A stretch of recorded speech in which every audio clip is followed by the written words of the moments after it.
안녕하세요. 바이블코의 타브입니다. 오늘은 산상수훈의 팔복으로 알려진 말씀을 살펴보겠습니다. 갈릴리와 데가볼리와 예루살렘과 유대와 요단강 건너편에서 수많은 무리가 따르니라.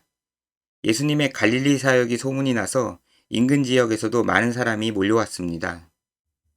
예수께서 무리를 보시고 산에 올라가 앉으시니 제자들이 나아온지라 입을 열어 가르쳐 이르시되 많은 사람이 모이자 예수님께서 산에 오르셔서 가르치셨습니다. 심령이 가난한 자는 복이 있나니 천국에 그들의 것임이요. 마태복음에는 8가지 복 있는 사람에 관한 내용이 있는데요. 첫 번째 심령이 가난한 사람은 구약성경에서 마음이 가난한 사람과 같습니다. 이것은 자기 죄를 인정하여 마음이 낮아진 상태를 가리킵니다. 천국은 그런 사람의 것이라고 하십니다. 애통하는 자는 복이 있나니 그들이 위로를 받을 것임이요. 두 번째 애통하는 자는 자기 죄를 회개하는 마음으로 슬퍼하는 사람입니다. 그런 사람이 대속의 은혜로 위로를 받을 것입니다. 온유한 자는 복이 있나니 그들이 땅을 기업으로 받을 것임이요.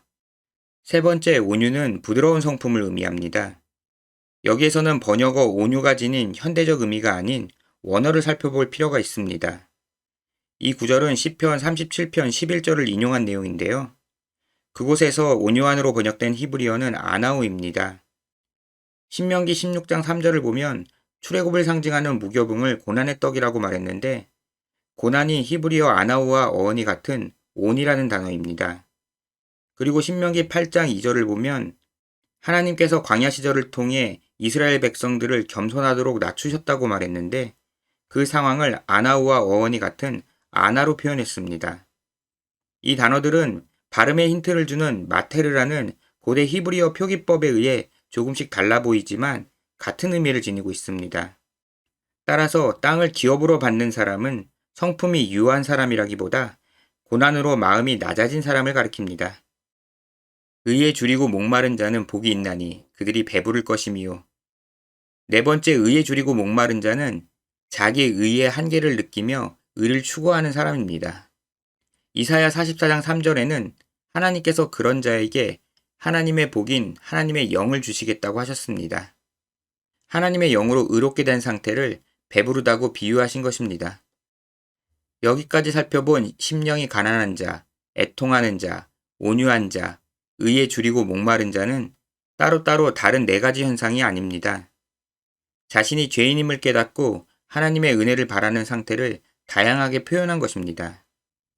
긍휼히 여기는 자는 복이 있나니 그들이 긍휼히 여김을 받을 것이미요. 5번째부터 8번째는 하나님의 백성이 어떠해야 하는지 구약 성경을 근거로 설명한 내용입니다. 약한 자를 불쌍히 여기는 자는 하나님께 같은 대우를 받을 것입니다. 이는 잠언 14장에서 언급된 가르침입니다. 마음이 청결한 자는 복이 있나니 그들이 하나님을 볼 것이미요.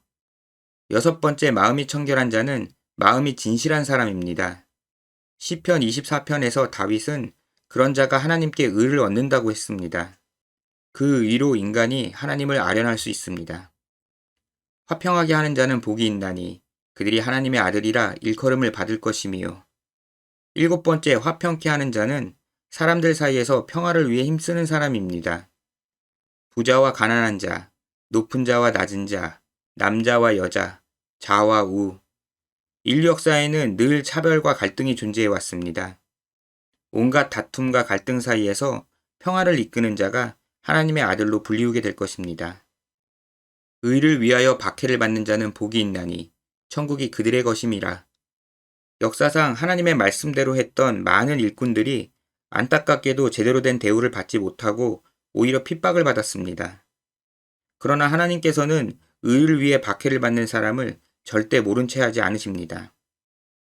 첫 번째부터 4번째가 거듭나기 이전 영적인 갈급한 상태라면 5번째부터 8번째는 거듭난 하나님의 백성들의 모습을 보여줍니다. 그리고 첫 번째와 8번째에 천국이 그들의 것이라고 같은 내용이 있는 이유는 그런 자들만 천국 백성이 된다는 설명이 아니라 시작과 끝을 같게 하여 단락을 묶어놓은 것입니다. 따라서 오늘 본문은 8개의 복이 아니라 전체를 하나로 보아야 합니다.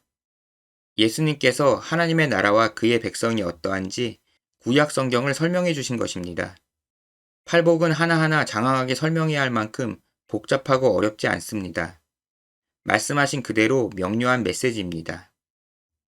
나로 말미암아 너희를 욕하고 박해하고 거짓으로 너희를 거슬러 모든 악한 말을 할 때에는 너희에게 복이 있나니. 예수님께서는 거듭난 백성들이 핍박을 받게 되리라고 예언하셨는데요. 그러나 예수님의 뜻을 따르다가 박해를 당하더라도 억울해할 필요가 없다고, 오히려 복된 일이라고 말씀하셨습니다. 기뻐하고 즐거워하라. 하늘에서 너희 상이 큼이라. 너희 전에 있던 선지자들도 이같이 박해하였느니라. 왜냐하면 하나님께서 그 보상을 해주시기 때문입니다. 세상이 하나님의 사역자들을 미워했던 일은 늘 있어오던 일입니다. 너희는 세상의 소금이니 소금이 만일 그 맛을 잃으면 무엇으로 짜게 하리요. 예수님께서는 하나님의 백성이 세상에서 어떤 존재인지 두 가지 비유를 하셨습니다.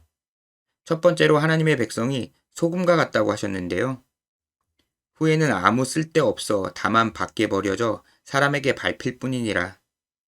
만약 소금의 짠맛이 사라졌다면 더 이상 쓸모가 없습니다. 소금은 짠맛을 내기에 소금으로서의 가치를 지닙니다. 이처럼 의롭지 않은 하나님의 백성은 가치를 잃게 됩니다. 너희는 세상의 빛이라.